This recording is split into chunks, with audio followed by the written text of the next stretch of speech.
Dear brothers and sisters, welcome and thank you for joining us even as we grasp this wonderful opportunity of studying God's Word together. In our previous study, we saw that unbelief sent the Israelites away from the borders of Canaan to wander again into the wilderness, but this time for 40 years, where God decides to devastate one whole generation except for Joshua and Caleb. However, the next day, as they changed their mind and decided to enter the promised land, it was too late. Their presumption of constant God's favor misfired as they were badly defeated by the Amalekites and the Canaanites. The people rebelled against God, thinking Yahweh has no plan to prosper their children. Yet, these very children they dread about will enter the promised land to inherit God's goodness. Therefore, all was not over because Yahweh gives a new instruction of what the remaining generation was to do when they enter Canaan. This incident, brothers and sisters, have taught us that life decisions cannot be made without involving God at all. Today, join me again as we look forward to digging Numbers further. Our study for today is based on Numbers chapter 15, verse 32. While the Israelites were in the desert, a man was found gathering wood on the Sabbath day. Those who found him gathering wood brought him to Moses and Aaron and the whole assembly, and they kept him in custody, because it was not clear what should be done to him. Then the Lord said to Moses, "The man must die. The whole assembly must stone him outside the camp." So the assembly took him outside the camp and stoned him to death, as the Lord commanded Moses. He was just gathering wood on the Sabbath day. This seems very severe, but this makes one thing very clear. The death penalty was the penalty for breaking of any of the 10 commandments. We need to see this to understand what it means that the Lord Jesus died our death for us.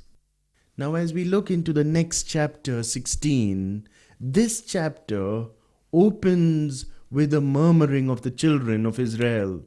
This is the 5th murmuring.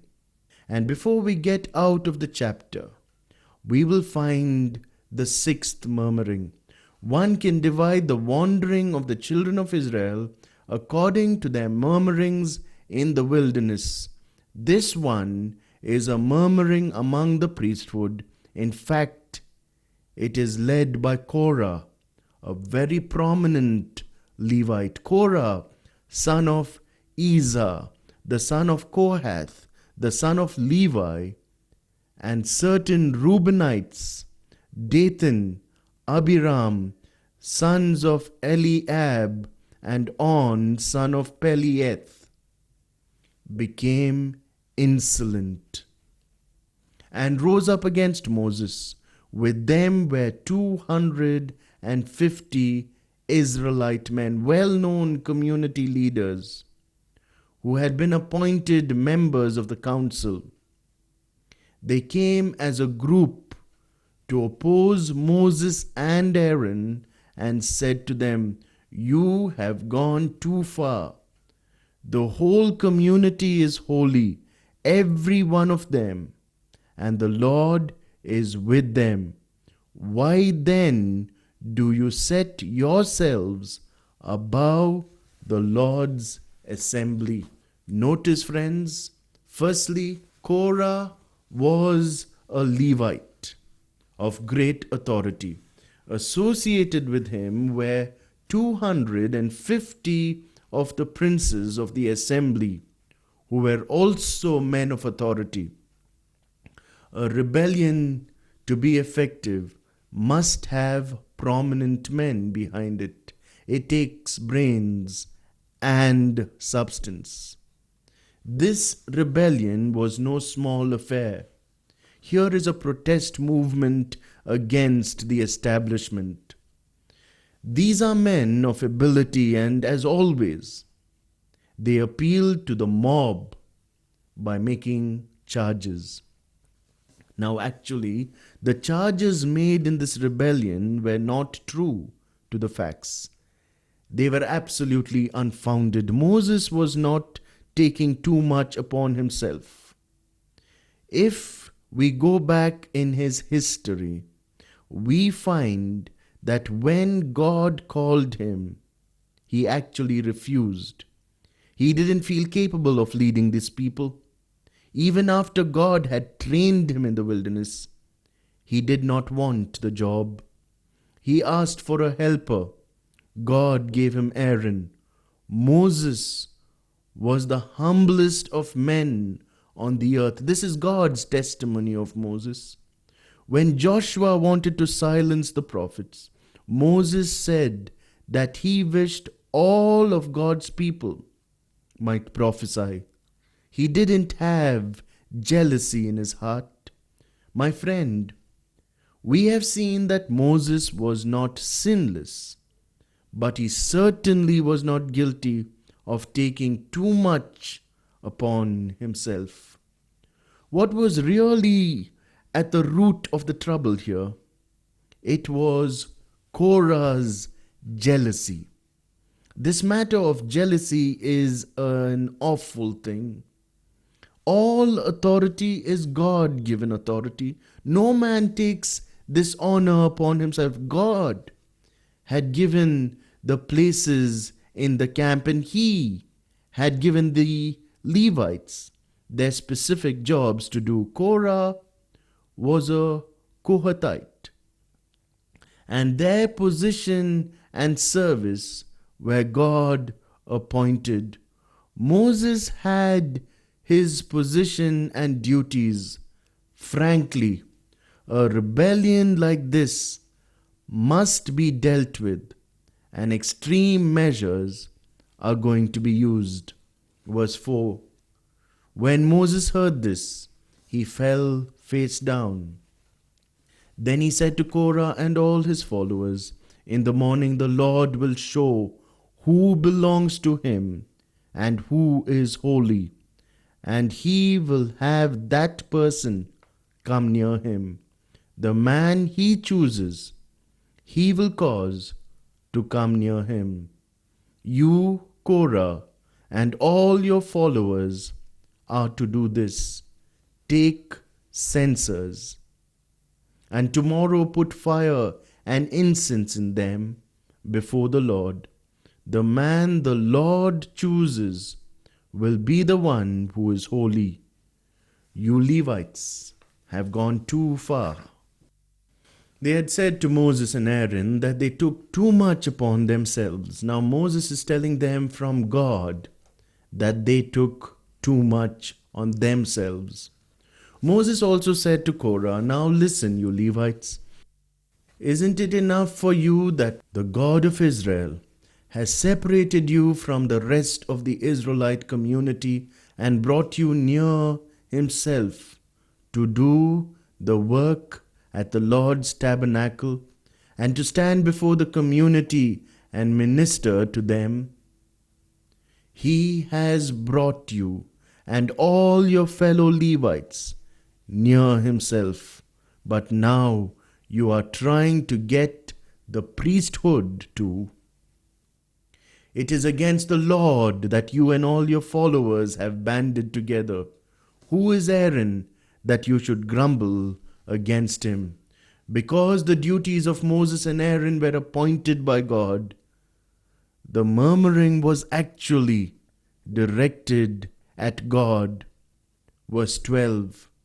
Then Moses summoned Dathan and Abiram, the sons of Eliab, but they said, "We will not come.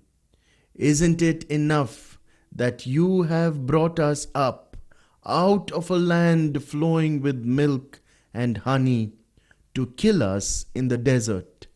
And now you also want to lord it over us. Moreover, You haven't brought us into a land flowing with milk and honey, or given us an inheritance of fields and vineyards.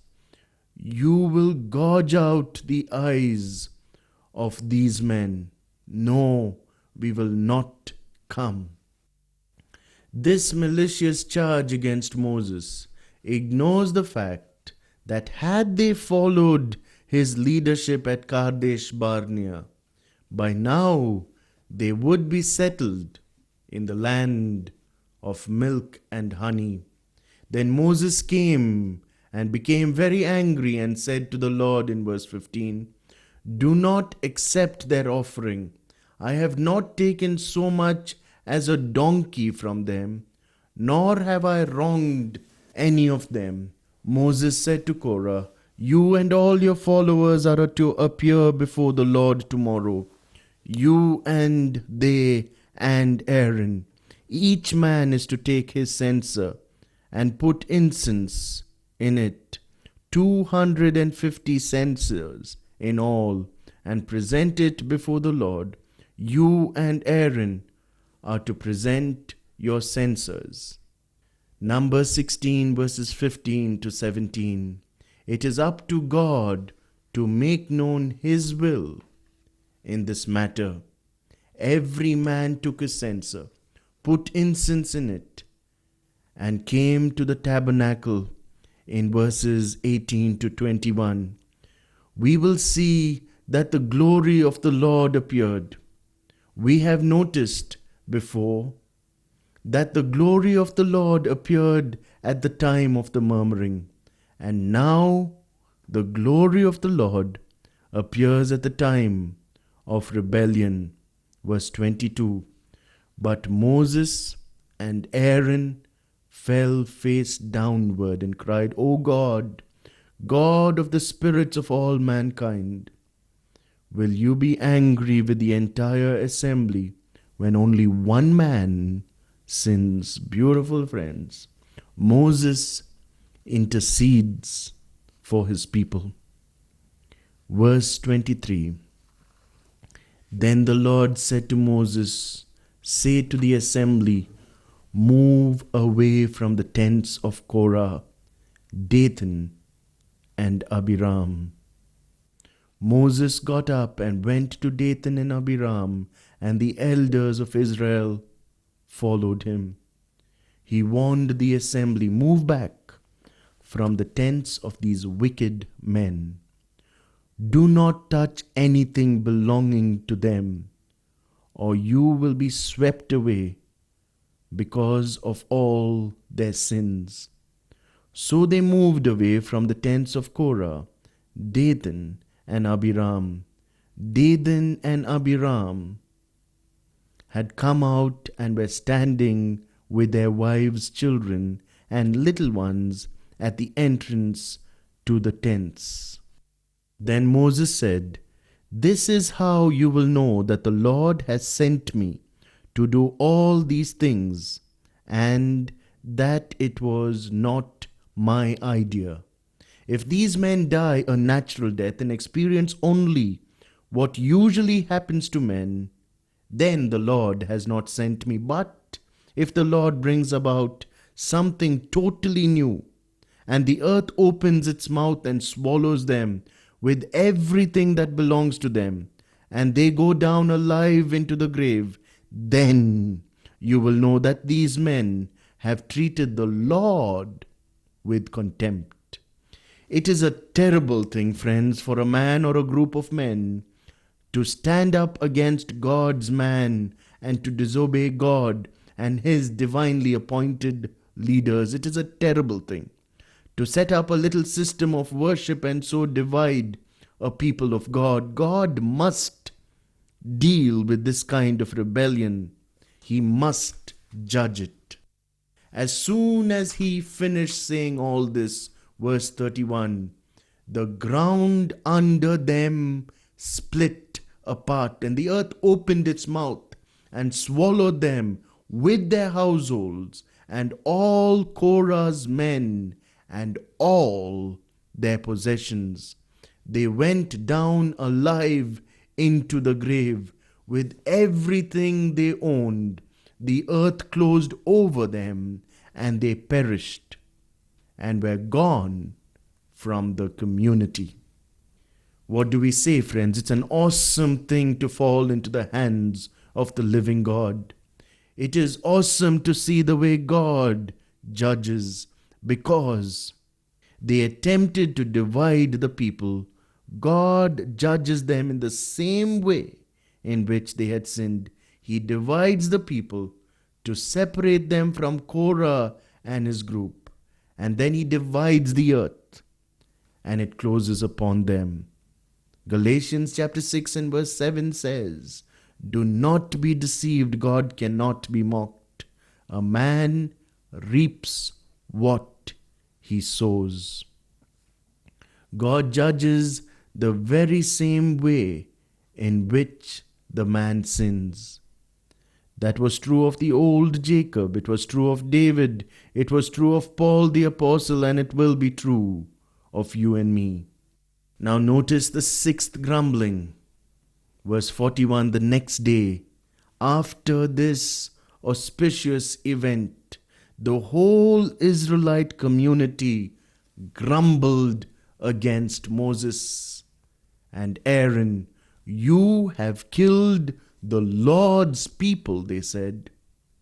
But when the assembly gathered in opposition to Moses and Aaron and turned toward the tent of meeting, suddenly the cloud covered it, and the glory of the Lord appeared the next day, after they had brooded over it all night.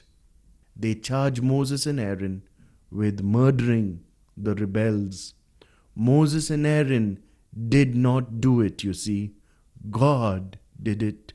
Notice again that after their murmuring, the glory of the Lord appears.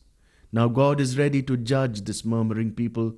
The very man about whom they were complaining is the one who stands between the people and God in order to avert his judgment on them. And the Lord said to Moses, "Get away from this assembly, so I can put an end to them at once." And they fell face downward. Then Moses said to Aaron, "Take your censer and put incense in it, along with fire from the altar, and hurry to the assembly to make atonement for them. Wrath has come out from the Lord, the plague has started." So Aaron did as Moses said, and ran into the midst of the assembly.